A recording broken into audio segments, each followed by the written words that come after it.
Au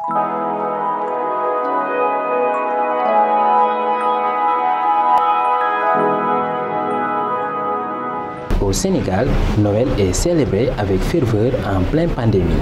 À la paroisse Saint-Paul de Grand-Yoff, les préparatifs de Noël vont bon à l'entrée. Plusieurs jeunes s'activent pour le bon déroulement de cette célébration de la naissance de Jésus-Christ. Nous avons été accueillis par l'abbé Alphonse Biram Ndour, entouré de plusieurs fidèles qui n'ont ménagé aucun effort pour rendre les lieux aussi magnifiques à l'image de la magie de Noël. Je suis l'abbé Alphonse Biram Ndour, je suis le curé de la paroisse Saint-Paul de Grand-Yoff.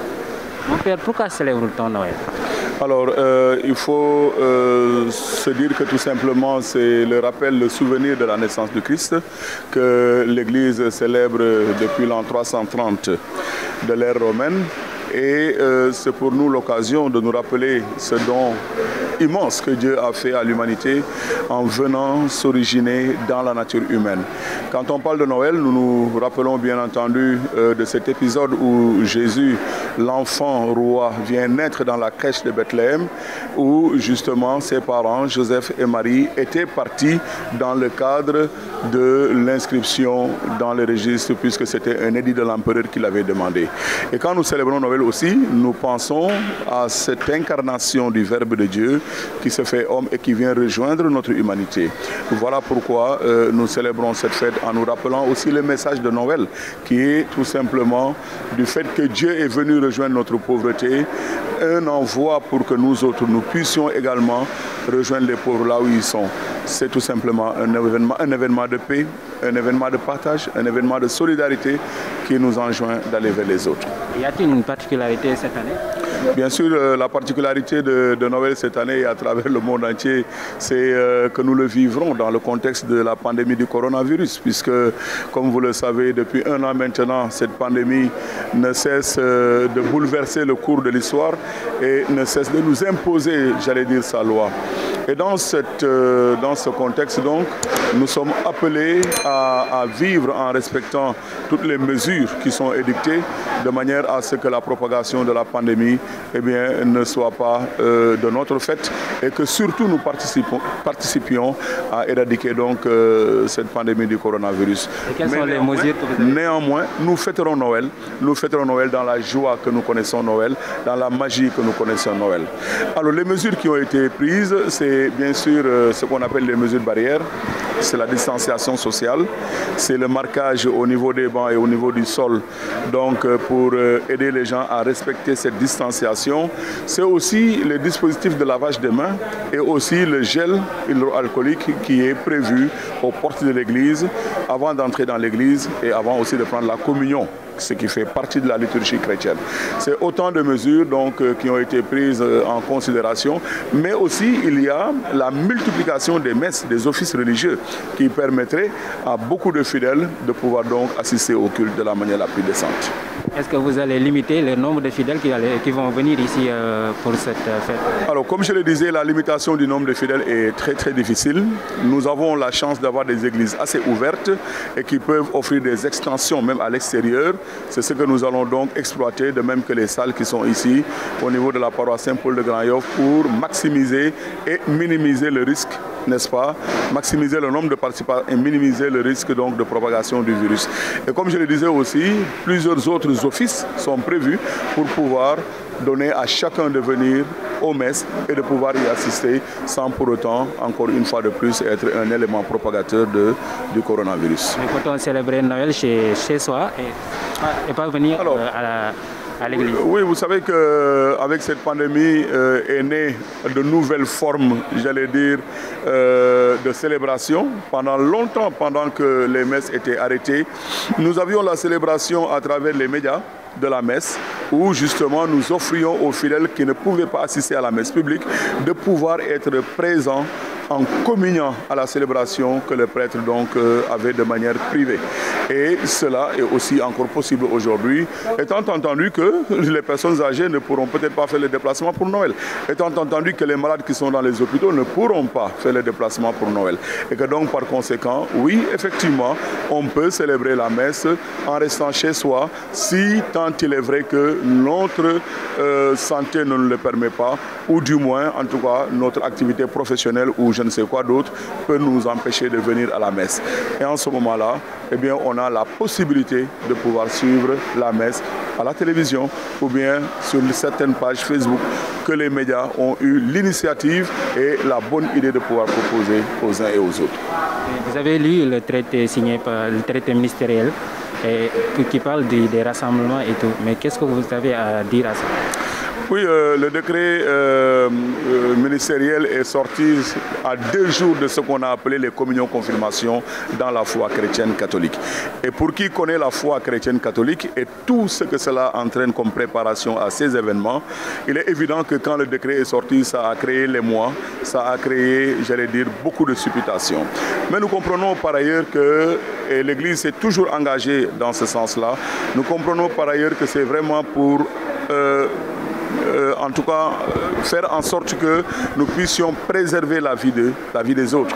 Nous comprenons très bien que ces indications et ces mesures qui sont prises ne sont pas prises juste parce qu'on veut les prendre, mais tout simplement parce que l'on veut préserver la vie qui est sacrée. Et l'Église s'engage dans ce sens, dans cette dynamique-là. Et je peux vous le rappeler encore une fois de plus, depuis le début de cette pandémie, c'est l'Église qui, la première, a pris des mesures pour pouvoir sensibiliser les populations de manière à éradiquer la pandémie. Donc nous sommes conscients de cela.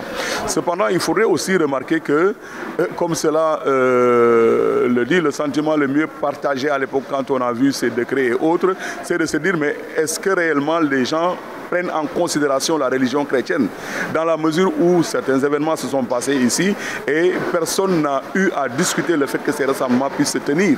Alors, pourquoi attendre que l'Église ait des événements de ce genre pour prendre des sortes de décisions de ce genre également? Il faudrait tout simplement que nous puissions discuter en bonne intelligence. L'Église est assez responsable dans ce sens-là.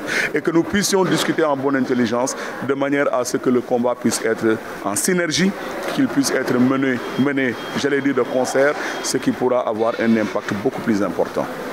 Merci, monsieur l'abbé. Merci beaucoup. Vous avez un dernier message pour les fidèles? Le message que je voudrais lancer à tous les fidèles, bien sûr, c'est le message que notre Père évêque lance chaque année à l'occasion des fêtes de Noël. C'est un message de paix, c'est un message, j'allais dire, de prière, de salut, afin que le Seigneur notre Dieu continue de nous guider sur le chemin de la paix et du salut. Et surtout, demander encore une fois aux uns et aux autres de respecter les mesures barrières telles que cela est édicté, telles que cela est dit. Je le disais tout à l'heure, il y a beaucoup qui n'y croient pas. Mais il faudrait qu'ils soient convaincus que la pandémie existe bel et bien et qu'elle fait beaucoup de ravages et que nous participerions à aider à sauver la vie des autres en respectant les mesures barrières. Bonne fête de Noël à tout le monde. Les préparatifs de Noël se font de bon train, avec une foi bien assidue et un moral bien gros que celui de comparable, pas comparable à 100% de celui du Seigneur Jésus-Christ. Et comment trouvez-vous ce Noël qui est particulier parce que cette année avec la pandémie, comment vous vivez cela? Oui, ce sont les gens qui disent que c'est un Noël particulier. Mais Noël, c'est dans le cœur, c'est dans la foi.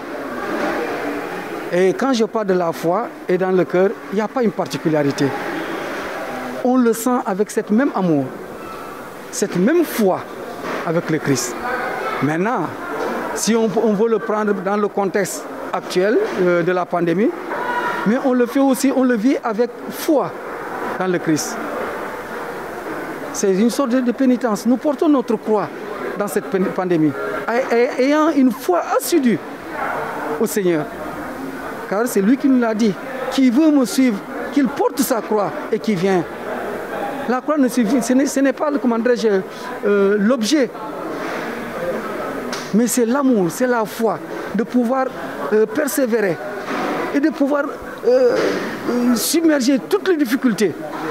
Et voilà que la pandémie en fait une autre des difficultés. Nous balisons ce terrain pour accueillir le Seigneur. Et cette année, il n'y a pas... Est-ce que cet engouement qu'on avait auparavant, cette année, il y a ce même engouement? Oui, ça dépend de la concept de tout un chacun. Mais à vue spirituelle, elle a. Parce que je dis aujourd'hui qu'elle a encore plus. Parce que le soir, vous allez voir, les fidèles vont sortir en masse.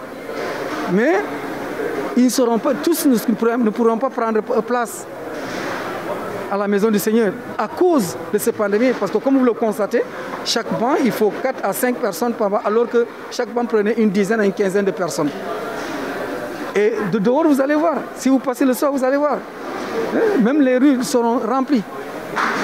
Mais est-ce que vous pensez que... Oui.